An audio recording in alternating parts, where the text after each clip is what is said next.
Histórias, nossas histórias, esse é mais um Storycast. Quero agradecer aos meus patrocinadores, o Bar Chica da Silva, o bar mais completo da cidade. Quero agradecer também a Eco Brasil, o centro de reparação automotiva mais completo, mais compacto da cidade. E a Apple Case, o melhor lugar de Catanduva para você trocar o seu iPhone. Estou recebendo hoje aqui meu amigo, Dr. Paulo Valadão, comentarista esportivo, radialista, implantodontista, o que mais? Um pouco mais de algo mais que podemos descobrir durante essa prosa que a gente está debutando aqui. Noivo da Pri? Noivo da Pri, recente, agora um mês de noivado, mas graças a Deus tudo dando certo. Estamos debutando, tem alguns microfones que a gente tem intimidade, outros a gente vai pegando aqui de acordo com a conversa.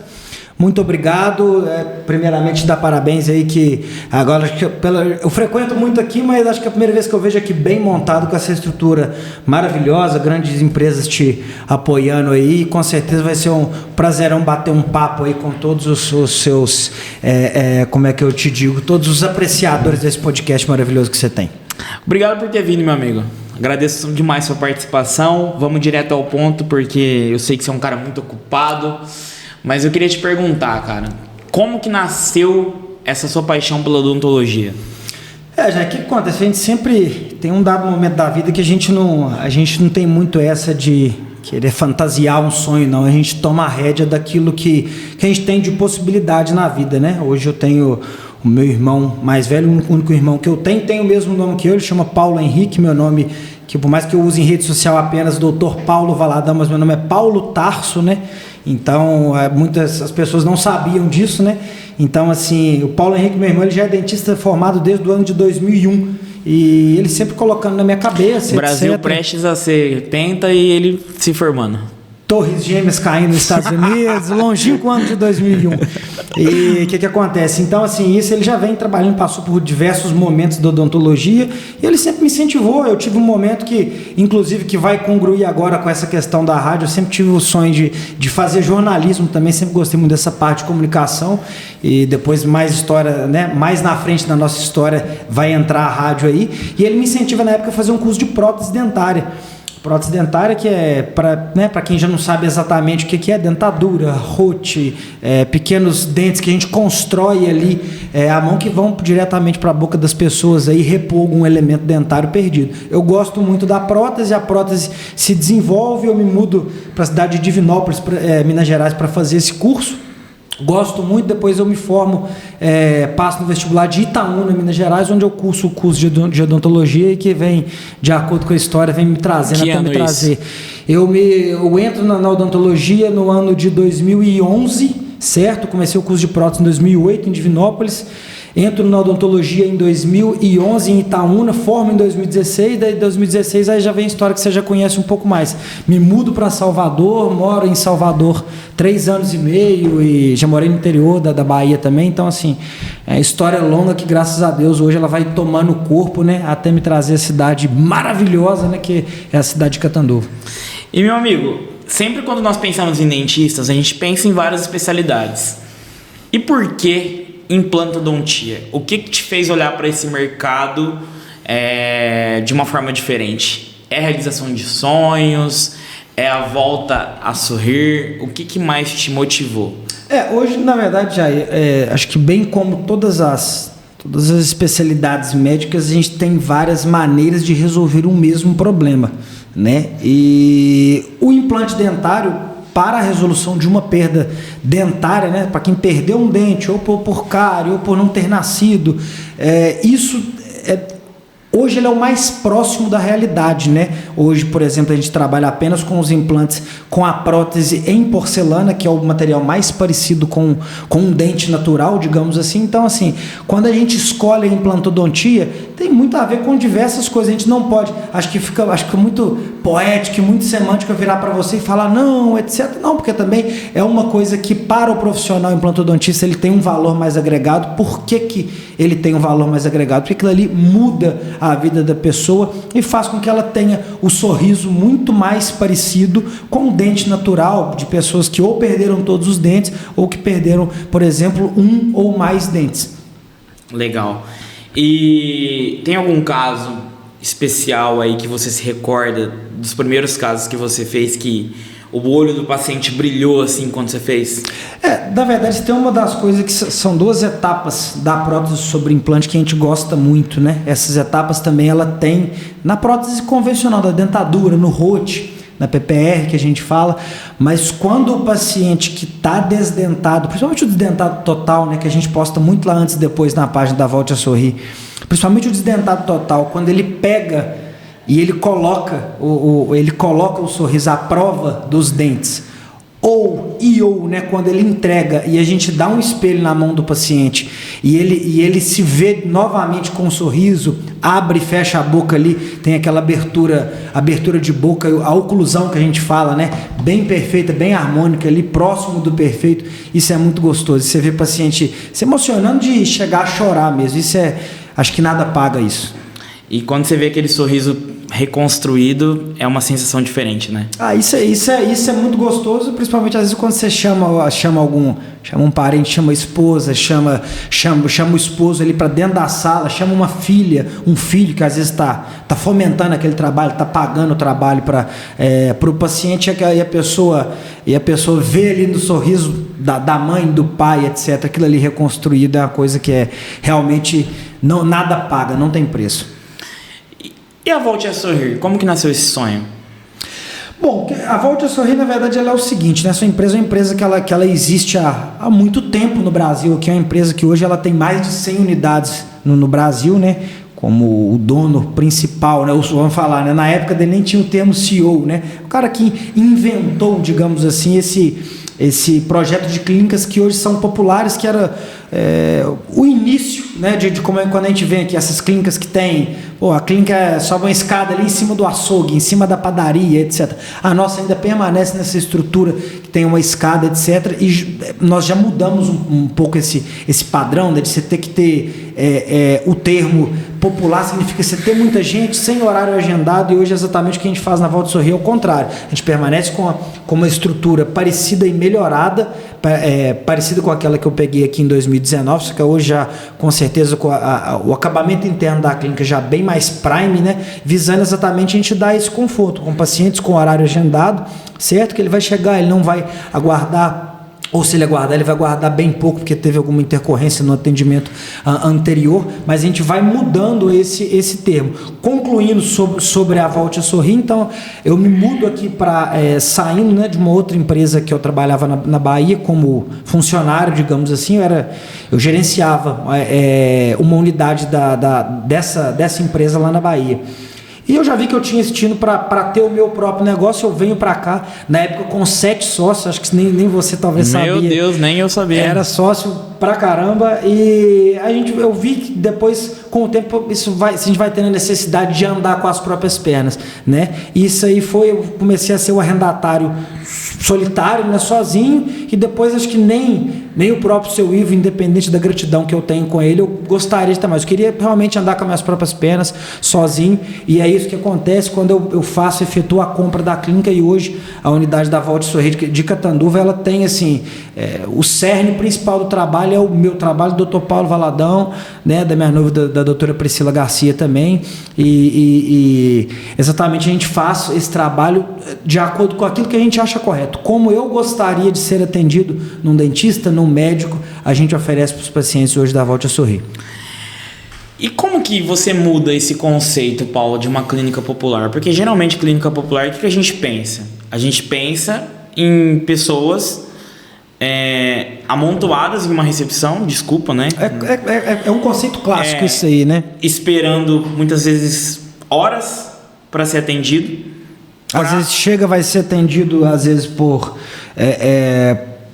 profissionais que, assim, eu não tenho como eu falar mal disso também, porque é a minha origem. Eu tenho uma gratidão muito grande a esse tipo de clínica. Hoje, inclusive, Volte a Sorrir é um termo que ainda permanece um nome assim que no papel fosse muito, muito popular.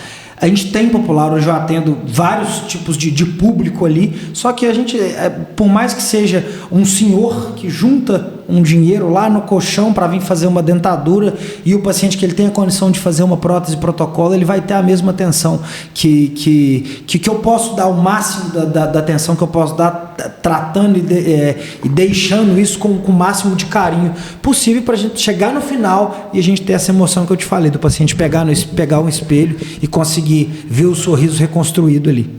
Você tem um carinho muito grande pelos idosos, né? São os...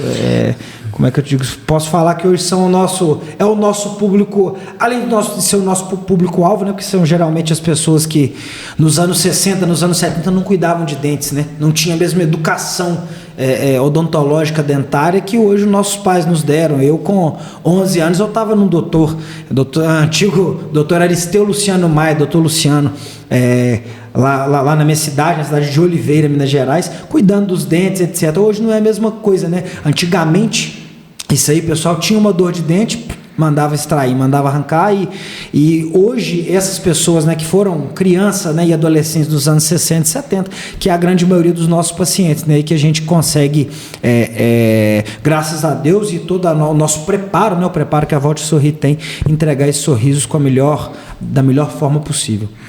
Bacana, Paulo. E hoje, se você pudesse dar um conselho para quem está cursando lá a faculdade de odontologia e quer entrar nessa área que você está entrando, qual seria esse conselho? Já, e o que acontece? Hoje a gente vive a época do imediatismo, né? A gente vive a época da não paciência, a gente vive a época da vida do outro, a gente vive a época das redes sociais, você também, claro, nós somos contemporâneos, eu talvez um pouco mais velho que você, mas época nossa era um barato quando você tinha um SMS, um torpedo, ou a famosa ligação de 3 segundos. A gente não tinha essa condição que a gente tinha hoje de ver isso. E eu vejo que isso é uma coisa que talvez infecciona a cabeça dos jovens de hoje. Coloca na cabeça dos jovens, talvez até da nossa, a gente não pode nem tirar a gente desse meio, uma realidade que talvez ela não... Será que aquela vida bonita, aquela vida maravilhosa, como será que ela é atrás das câmeras, né? Então, assim, se tem uma coisa que eu posso falar, que hoje tudo que eu tenho já tem a gente sai de uma origem bem modesta, vamos falar assim, graças a Deus não tem nada de pobreza, de favela, de nada, a gente sai de uma origem bem modesta lá no interior de Minas, mas eu sei que cada parte da minha vida, cada fatia da pizza da minha vida, digamos assim, que eu tenho hoje, isso tem a ver, esse é o Paulo que morou em Candeias, interior da Bahia, é o Paulo que trabalhou em clínicas populares na Bahia, que estudava, ia a pé para a faculdade lá em Itaúna é fora da cidade, que é exemplo aqui de Catanduva também. Então, assim, o que a gente pode falar é com paciência, com semeadura, com plantio, as coisas com certeza vêm. Legal, Paulo. E assim, todo esse processo seu, né, de se descobrir aí na implantodontia, em outras partes na prótese, e você acha que quando o cara sai da faculdade, ele já tem que escolher um nicho, ou você acha que ele tem que fazer um pouco de clínico geral? Você tem um pensamento sobre isso? Na verdade, Jair, a gente tem muitos exemplos de pessoas que às vezes estão na odontologia, às vezes sei lá. Hoje em dia vou para o meu 8º ano de formado, já são quase 5 anos como implantodontista, e eu vou te falar uma coisa seguinte: todo mundo pensa em parar, todo mundo pensa, você não tem total certeza o tempo inteiro do seu processo. Eu acho que você, por exemplo, hoje você tem essa estrutura aqui, mas tem hora que você fala, nossa, será que é isso que eu quero? Isso eu tenho certeza que bate, essa insegurança bate na porta de todo mundo, ou do dentista, ou do publicitário, ou do cara do marketing, isso bate na porta de todo mundo. Só que hoje o que eu levo para a minha vida é um propósito maior. Será que eu amo tudo aquilo que tem na minha profissão? É claro que não. Eu não gosto de ficar ajustando uma prótese com um paciente que eu acho que aquela responsabilidade é maior dele, mas a gente cuida das pessoas, a gente cuida da nossa profissão, você me entende? Com carinho, que você sabe que depois o resultado vem, o resultado profissional, a sensação de você ter feito aquilo, de você ter tido aquela paciência na hora que precisava, com certeza o resultado final disso é muito grande, sabe? Então, assim, não veja só a parte boa da história das pessoas, veja o que aquela pessoa fez, qual caminho ela trilhou para chegar onde aquela pessoa tá andando no carro que ela tá andando, tá se vestindo do jeito que ela veste, né, tendo o sucesso que ela tem. Legal, Paulo. E o que você acha, né? Quando, por exemplo, o cara chegou lá, o cara fez uma prótese protocolo com você viu o sorriso do cara lindo, brilhante. Qual que é a tua emoção quando você vê aquilo? De um trabalho que você construiu, de uma pessoa que talvez estava com a autoestima baixa, né? A pessoa ganhou uma vida nova. Qual que é o teu sentimento? Assim, eu acho que pode ser muito clichê a gente falar a questão do dever cumprido, né? O dever foi cumprido, etc. Mas não é isso. Assim, todo mundo aqui, a gente tem um motivo de estar no lugar que a gente está. Vão vir para mim os pacientes que têm que passar comigo, que eu vou dar de repente para ele. Você falou do dente em si. O dente é nosso produto final. O processo que a gente passa com cada paciente, de paciência, de às vezes o paciente relatar uma coisa. Tem quantos casos de pacientes que às vezes falam, não, a famosa, a massa caiu, eu tô com obturação para fazer hoje. Esse termo a gente praticamente nem utiliza mais na odontologia. Quando a gente quer falar de restauração, a gente chega lá, já tem um processo cariogênico, né, muito maior. Às vezes o paciente tem que tratar canal, aí você tem que explicar aquilo ali para ele. A gente passa todo um processo com o paciente. Ele torna-se um membro seu ali do seu dia a dia, da sua clínica, do seu trabalho por um tempo. Principalmente esses pacientes que de repente são reabilitados com implante e aquilo ali ele torna-se da família da sua empresa por um tempo, entendeu? Então eu acho que é isso. Acho que o dente, na verdade, ele é só o resultado final. Todo aquele processo que a gente passa ali com o paciente, de ter o contato, o paciente conta um pouco da história dele, conta caso da família, traz outros familiares para tratar. Isso é muito legal, né? Que a indicação é sinal que a pessoa tem gostado daquilo que está recebendo. E eu bato mais uma vez na tecla: o dente, ele é apenas o produto final. Ninguém te escolhe apenas porque seu cabelo é mais bonito, que a sua roupa é mais... Te escolhe por uma coisa que eu sinto que é a energia que a gente passa ali numa avaliação inicial, numa consulta inicial. A pessoa fala, é aqui que eu quero ficar, independente da quantidade de opções que ela tem. Cara, sensacional. Irmão, a gente falou um pouquinho da tua vida, da tua paixão pela odontologia. A gente falou um pouquinho sobre a Volte a Sorrir. E agora eu queria entrar numa parte da tua vida que a gente já sabe, né? Mas a gente gostaria de conhecer. Essa paixão pelo rádio, como que surgiu na tua vida? E como que surgiu a oportunidade de você ter o seu próprio programa? Então, isso é muito interessante. Igual eu comentei com você aqui, eu sempre tive essa... Eu sempre fui... talvez por eu... Lá atrás, acho que todo falastrão... meu irmão, ele fala muito uma coisa comigo, que atrás de todo excesso esconde uma falta. É assim que ele fala. E eu sempre me considerei um cara muito tímido.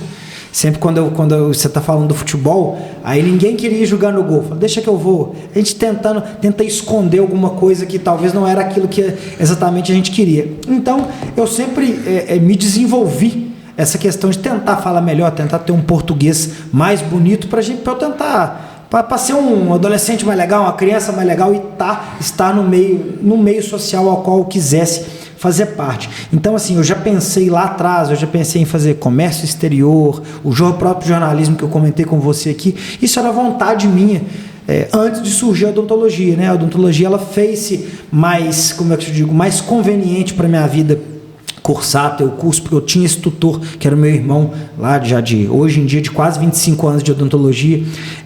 Mas essa paixão pela comunicação, ela sempre foi muito forte e unida ao futebol, que é um esporte que eu sempre amei, né? De todas as maneiras possíveis, desde jogar, a assistir, a ouvir na rádio dos tempos do Fiore Gigliotti, né? Que narrava os jogos do Palmeiras. Osmar Santos. Então, assim, isso era muito legal, eu poder acompanhar, né?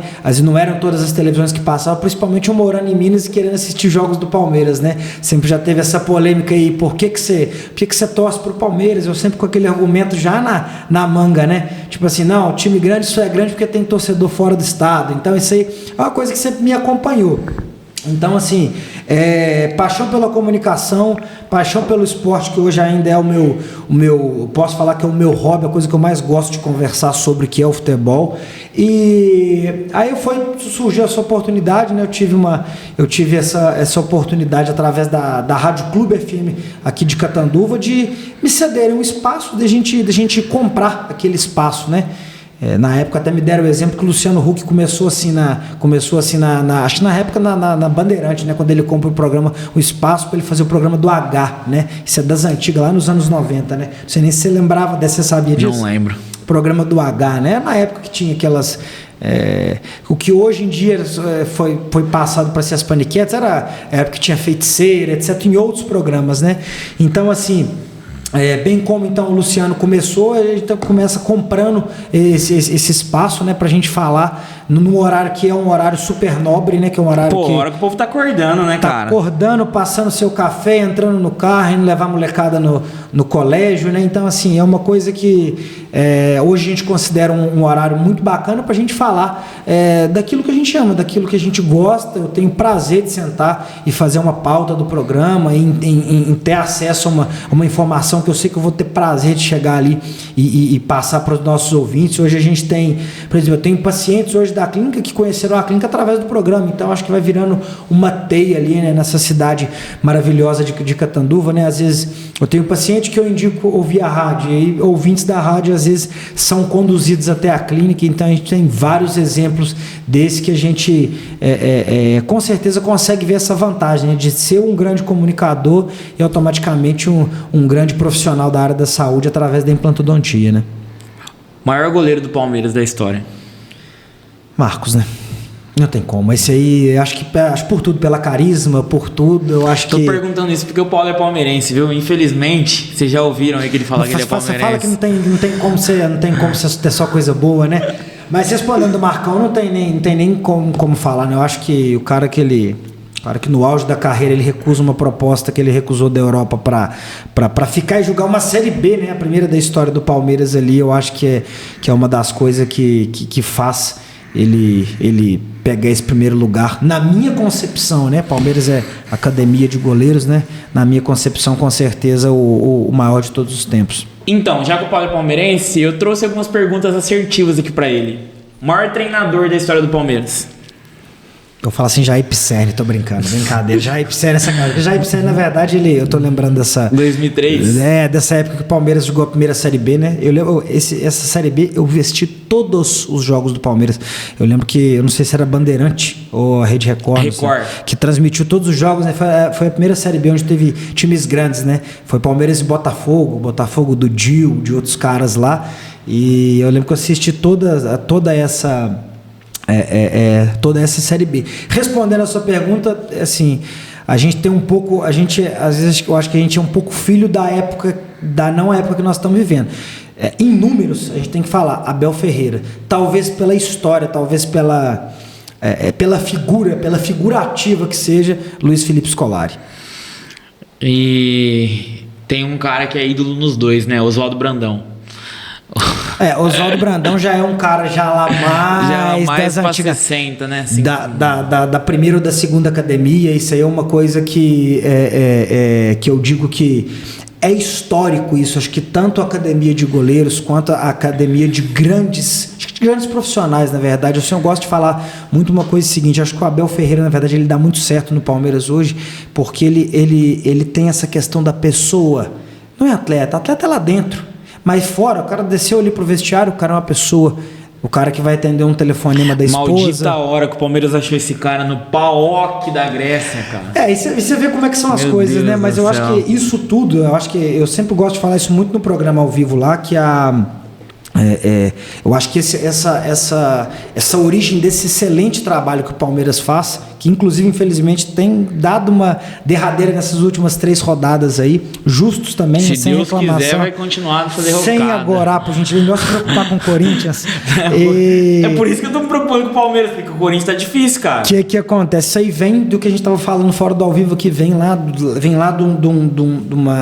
do ano lá de 2013, 2014, com o Paulo Nobre, que tira dinheiro do próprio bolso, empresta para a Sociedade Esportiva Palmeiras sem juros ou com juros muito irrisória. Aí o Palmeiras começa a se reforçar ali, trazer grande, dá e vence o chapéu que o Palmeiras dá no próprio Corinthians. Ele tava planejando de ir ou pro São Paulo Filha ou pro da Corinthians. mãe. Ou pro São Tava Paulo. com a passagem comprada pelo Corinthians pra Disney, cara. Ele chega em São Paulo com a camisa do Palmeiras e já nas primeiras comemorações dele, alguém manda um boné pra ele joga um bonezinho pra torcida. Então, assim, isso tudo ele vem desse trabalho, que é um trabalho, acho que um pouco que a gente fala da questão da clínica também, o trabalho que é um trabalho de formiguinha.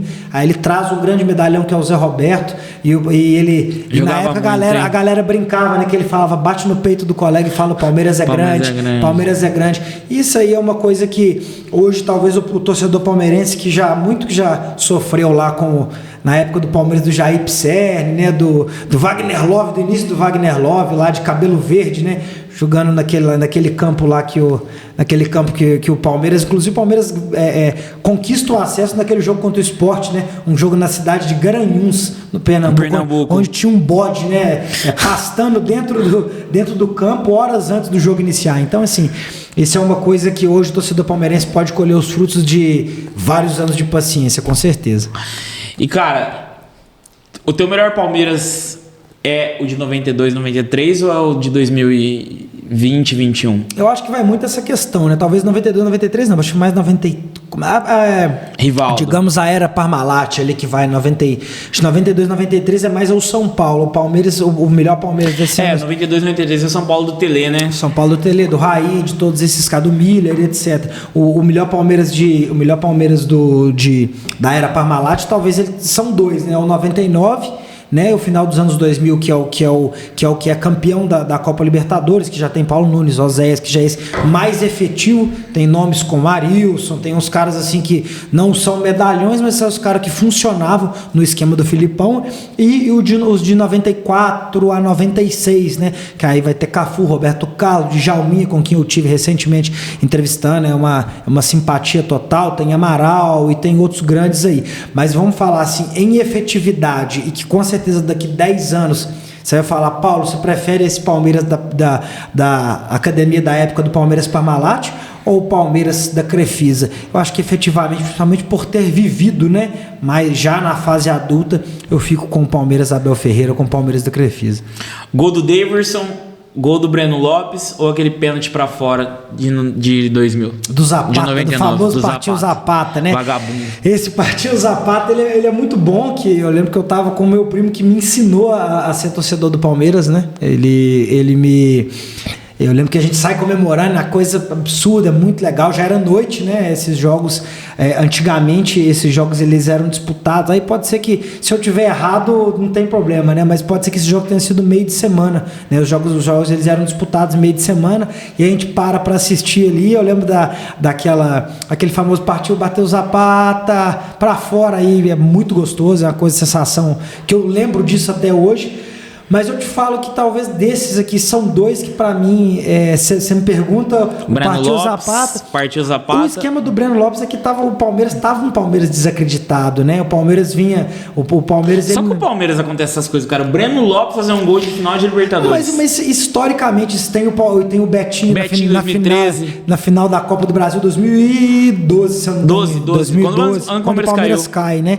Então tem o Betinho no final da Copa do Brasil 2012, tem quando o Palmeiras volta a vencer um título contra a Chapecoense, o último jogo da Chapecoense antes do avião da Chapecoense, infelizmente sofreu um acidente, né, e morreu gol daquele grosso lá, do lateral esquerdo, Fabiano, lateral esquerdo. Então, assim, o Palmeiras historicamente tem esses heróis improváveis, né?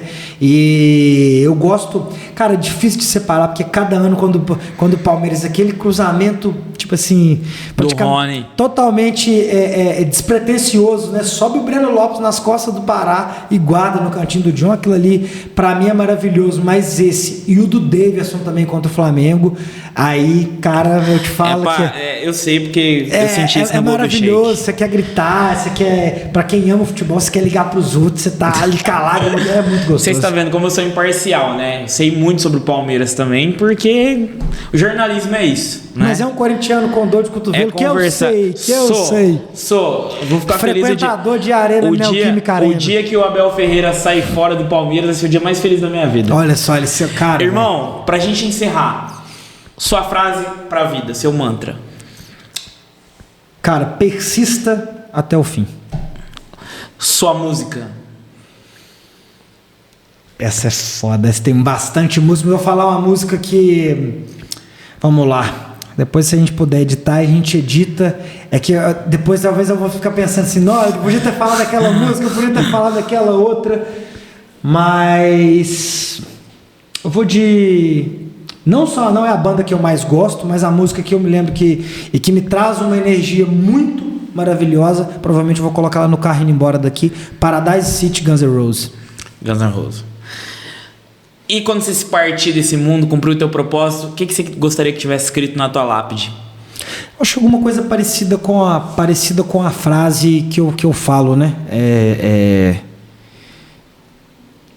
Aqui descansa alguém que fez tudo que pôde, que fez aquilo que estava e aquilo que não estava ao alcance, aquilo que é essa questão que eu digo da questão da persistência mesmo e se tentar fazer aquilo que está além do seu alcance. Eu acho que sem se deixar a gente pegar pelo lado porque tem uma hora que isso até deprime a gente se sente que não tá, que tá insuficiente, né? Fora disso, com certeza, talvez eu não consiga te montar a frase aqui agora, mas que ela vai ter a ver com essa questão de ter a certeza que tá indo até o final, ou alguma coisa tipo, vá até o seu limite. Aí no seu limite você para, descansa, toma uma dose de vodka e permanece no caminho. Irmão, te agradeço pela tua presença nesse podcast, abrilhantou essa sala.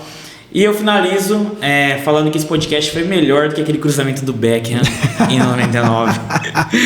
Obrigado. Muito obrigado, valeu demais da conta. Um grande abraço. E vamos fazer sempre que possível. Vai ser um prazer estar aqui com você. Em uma próxima, o Paulo vem novamente pra gente bater mais papo, pra gente falar das conquistas do Corinthians, se Deus quiser. Tomara que eu não tenha esse desprazer, brincadeira. Um grande abraço, Deus abençoe. Tchau, tchau. Valeu todo mundo.